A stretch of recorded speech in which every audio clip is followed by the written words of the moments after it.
E aí, pessoal, a pedido de alguns, eu vou falar aí um pouco do comunismo, é só uma prévia, só para ter um pouco de entendimento aí do comunismo, porque quando se fala de Revolução Russa, de Cuba e da China, sempre vem à tona, às vezes, esse termo do comunismo, que é, e se ele foi implementado ou não, se funciona ou não. Então, assim, é só uma prévia, só para ter um pouco de entendimento, tá? O comunismo é dividido em fases, e eu vou mostrar para vocês aí, até chegar no comunismo, como é essas fases. Então vamos às fases. A primeira fase é a Revolução Socialista. Tá? Segundo Marx e Engels, aos poucos o proletariado iria adquirir consciência de classe, ou seja, perceberia como é uma classe explorada pela burguesia. A partir dessa tomada de consciência, o proletariado se organizaria e começaria uma revolução, tomando o poder dos burgueses. Então a primeira fase é conscientizar o grupo trabalhador daquele país, daquela região, daquele grupo, e tomar o poder. Passando a tomar o poder, você tem a primeira fase concluída. Então, agora vocês têm consciência que são explorados, vamos tirar quem explora e vamos passar a tomar a decisão aí no lugar deles. Segunda fase, a ditadura do proletariado. Seguindo a teoria de Marx e Engels, a ditadura do proletariado seria a fase de transição entre o socialismo e o comunismo. Neste momento, todas as decisões seriam tomadas pela classe operária. Essa etapa foi proposta após os dois autores observarem os acontecimentos da Comuna de Paris e perceberem que era necessário um governo organizado dos proletários para sufocar as tentativas da burguesia de voltar ao poder. Então, olha só, vou explicar. Na Comuna de Paris aí aconteceu em 1871. Eles tentaram tomar o poder, não conseguiu. Eles já tinham consciência? Sim, mas não tinham um grupo realmente organizado, uma coisa organizada, bem organizada, para que realmente acontecesse essa tomada de poder e não permitir a volta dos burgueses ao poder.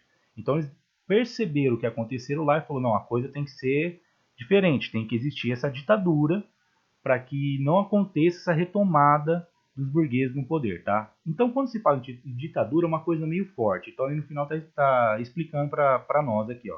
O termo é considerado controverso e remete a algo ruim.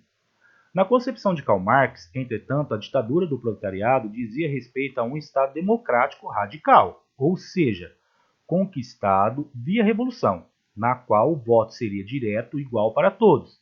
Neste momento, a burocracia e os meios de produção seriam extintos, se necessário, com o uso de forças repressivas. Então, olha só, que eles acreditavam, o que eles escrevem que deveria acontecer, tá?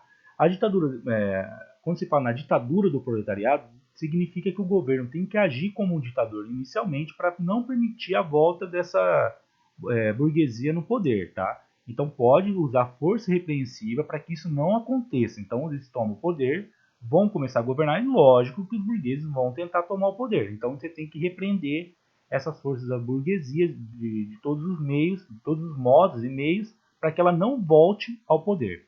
A partir daí, se você conseguir organizar o Estado, está no poder e o poder está funcionando, está organizada a política, vamos para o último estágio.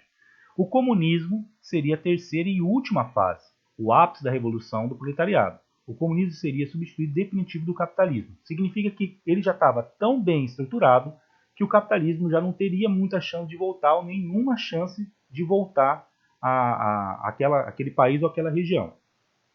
No socialismo, a sociedade controlaria a produção e distribuição dos bens de consumo para que elas fossem igualitárias, como em um sistema de cooperativo. Então, o socialismo ele tem um poder centralizado nas suas mãos, ele organiza o Estado e divide os bens desse Estado, tá? Na produção, produz e divide essa produção para todo mundo.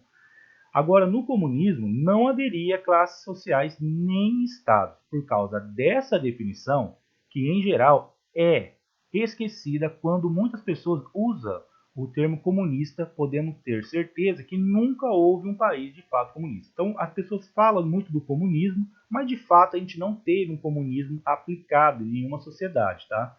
Então, o comunismo, ele tem o Estado vai existir, ele pode existir, só que ele não vai interferir muito na sua vida. A sociedade já está tão bem organizada, tão bem consciente, que o Estado já não precisa mais ficar interferindo na sociedade. Ele pode ter um representante, se fosse vários países, várias línguas, porém o Estado já não interfere muito na sua vida, ele não controla mais a sua vida, porque a sociedade já consegue viver em harmonia, vamos dizer assim, então não dependeria tanto do Estado.